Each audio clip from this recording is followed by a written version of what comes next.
Yeah, it's me again, man. Player partner IQ, man.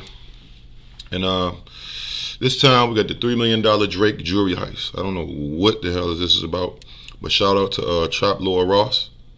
He put together some dope videos, but let's see what this one is about. I mean, of course it's about some kind of jewelry heist thing, but I never even heard it. I didn't know. Let's see. Guys, there is literally only 2 days left for you to get the limited edition Vamp Lord Ross tees. Real talk, these are going to be gone at midnight on October the 31st, so make sure that you get yours. Hit that link in description or the merch shelf below, or go to traplord.com. It's all good, baby. Thanks so much to everybody that Shout out Trap Lord Ross. Go subscribe to bro. Peace. So this is backstage underneath the arena in Phoenix where you just performed. He is mad. He is mad. 2016, what a time to be alive.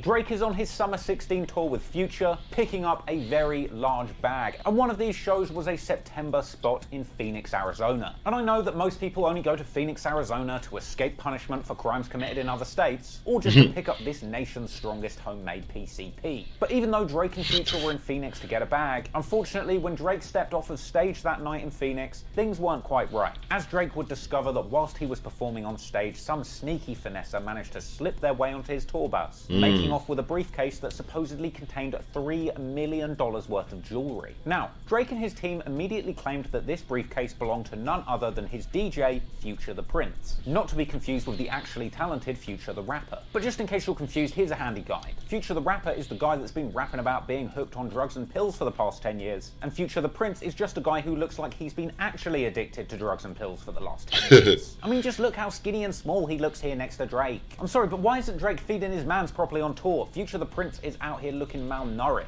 I swear if you tried to put $3 million in jewelry on this guy's neck, he'd just fall over. Now, since this story became public, there was plenty of speculation that really it was Drake's jewelry that had been stolen, and he was just trying to pin things on Future the Prince to save face. But in many ways, that story is so hard to believe when you look at just how angry Drake was upon discovering this robbery had taken place. What do you have to say to the guys that robbed me? Nobody robbed you, huh? Nobody robbed me. Well, they got that man arrested, you know what I mean? Say what? They have that man arrested. Oh sure, okay Drake, you weren't robbed. That nigga Drake said, "Say what?" He trying to say I'm a snitch. Hold on, look at the face. Look at the face. Look at Drake's face. Look at this nigga Drizzy Drake face, bro. Look, say what? Say what? They have that man arrested. He switched it around. Okay, Drake, you weren't robbed. What was this tantrum all about then? I mean, look, I know that being Drake's DJ is surely a good job, but $3 million in jewelry, really? And that's not to say that Future the Prince wasn't hustling hard as a DJ. Hell, we all know that he's Drake's DJ because any time that he touches a record without Drake, he makes sure to put Drake's official DJ on every single poster in sight. In fact, I believe OVO do a similar thing when Back and Not Nice is performing in town, with posters saying that he is Drake's official human trafficker. Anyway, a lot of people weren't buying the fact that Drake's DJ would have had $3 million in jewelry. I mean, Future the Prince must have been letting Drake clap them cheeks for $3 million in jewelry. And while I personally think that it is pretty unlikely that Future the Prince had $3 million in jewelry, I think that it's more likely that Future the Prince may have been OVO's designated tour chain carrier, possibly with him being in charge with looking after the OVO crown jewels. Maybe Future was the one carrying Drake and his team's chains for safekeeping. Or hell, maybe this briefcase is just where they kept I Love McConan locked up when they took him on tour. But regardless, once word got out the OVO crown jewels had been taken, many people were speculating exactly what items were missing from the collection after this robbery went down. And at this point in 2016, Drake had been spotted with numerous pieces of choice jewelry, including the Frank Mueller that he bought from Ben Baller. What you got on your wrist, man? You know what it is, man, that Frank Mueller.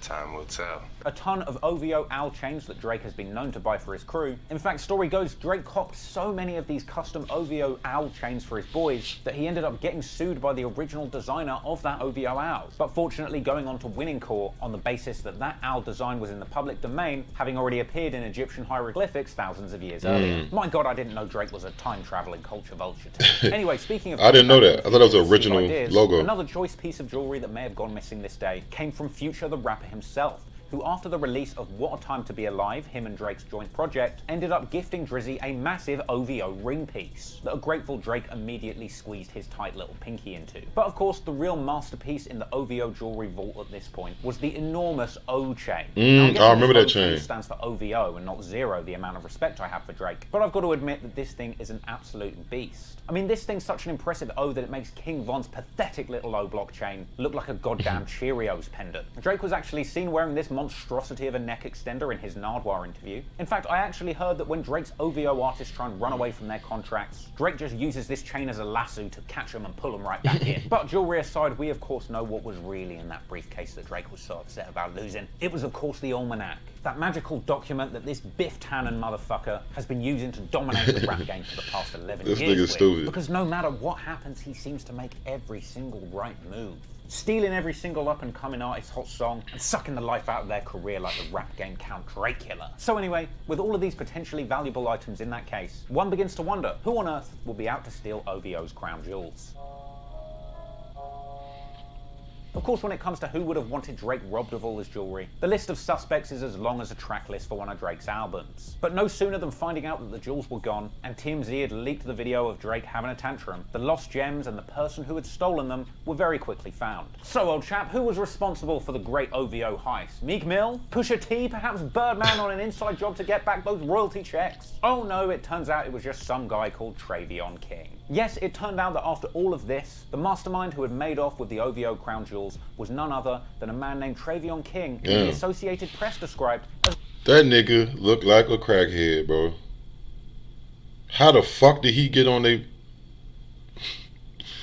a homeless janitor. Funny, that's probably what they'll be calling Blueface after another year of not touring. Really though, in spectacular fashion, only a couple of days after this heist was masterminded, the mastermind himself was caught pretty red-handed. Police just nabbed the guy who apparently jacked a suitcase stacked with jewelry off of Drake's tour bus. This is Travion King. He was arrested on ASU's campus with the briefcase in hand. According to police, King has done work for Talking Stick Arena in the past, but was not on duty during last night's concert. Now, I'd have thought that by the time the cops worked out what happened, Drake's jewelry would have all been melted down into OVO magma, with all of those precious metals being repurposed into middle-of-the-mall engagement rings for the kind of basic girls that listen to Drake's music. But it turned out the jewels hadn't even gone that far. And once the police got their hands on the perp, the news got their hands on the juicy details surrounding the heist. In court, it was revealed that Travion had actually done work for the venue where the concert had been taking place in the past, which gave him inside knowledge of the layouts of the building so that he could get to Drake's tour bus on some Ocean 69 shit. Apparently, there was only a tight 15-minute window where the security would be relaxed enough for Travion to slip into Drake's tour bus undetected. Apparently, on his way in, he had even finessed the tour bus driver who was on board into thinking that he was one of Drake's entourage in order to get closer to the jewels without problem. But here's the weirdest thing. After pulling off this heist, this dude didn't lay low in the safe house, or even go and celebrate hitting this big lick by popping bottles in the club. No, he instead headed to the local ASU college campus, where he slipped past security on some Jason Bourne shit once again, whilst wearing these stolen OVO chains. Travion King supposedly talked his way past Drake's tour bus driver, said he was with the entourage. That's how he got access to the jewelry. Then he came here to the ASU Barrett campus where it's all secured. Somehow he slipped past the original perimeter, got back to the front desk at one of the dorms and talked his way in there as well, convincing the whole way apparently. King found the front desk and, according to ASU police, charmed his way past the security person who was only supposed to let students through. ASU police say he was wearing some of the jewelry he stole from Drake's bus. Yes, this guy was moving out here like OVO Travion, pulling up in university dorms, flexing his new jewelry. This nigga was wearing the fucking, like, bro, he got to be mentally ill, bro. You take $3 million worth of jewelry from anyone, let alone from Drake, let alone anyone, and you wear the shit at a college campus where there's thousands of people at, cameras too.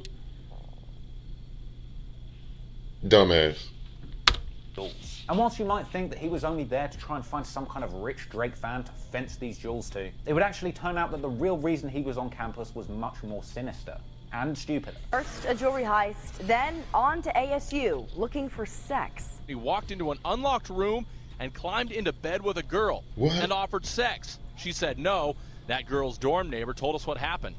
He was just talking to them, I guess, and he wanted to show him his new jewelry. Yes, this criminal mastermind plotted this entire heist out, learning the blueprints of the arena, slipping onto the bus in a tight 15-minute window of lax security, stealing all these chains and getting away totally scot-free, all just so he could throw them on himself to flex and try and get some ass at a local university. Hell, I would even say that I admire this young clout chaser's hustle had he not just committed borderline sexual assault by sliding in someone's bed. Right. I mean, you'd have to be out of your mind to do that. The girls called police, who said King admitted he was there to find sex and was high on marijuana and PCP. Ah, yes. High on PCP. Sounds about right. And so when they bring Travion King and a whole bunch of stolen OVO chains into the police station, the cops check the CCTV from the arena the night they were stolen and realized, hey, we got our guy. And while not too much extra background info is known about Travion King or his true motivations, with all of the OVO chains in hand and CCTV footage pinning him as the perp, Travion King was banged to rights, forced to face trial for this wild chain-snatching rampage, and even inexplicably finessing his way out on bail ahead of the trial, telling the judge that he's tired and that he needs to go to work. Meantime, King also talked his way out of jail. I'm just trying to go home. I'm tired. I'm supposed to be at work. Charged with burglary and this nigga said,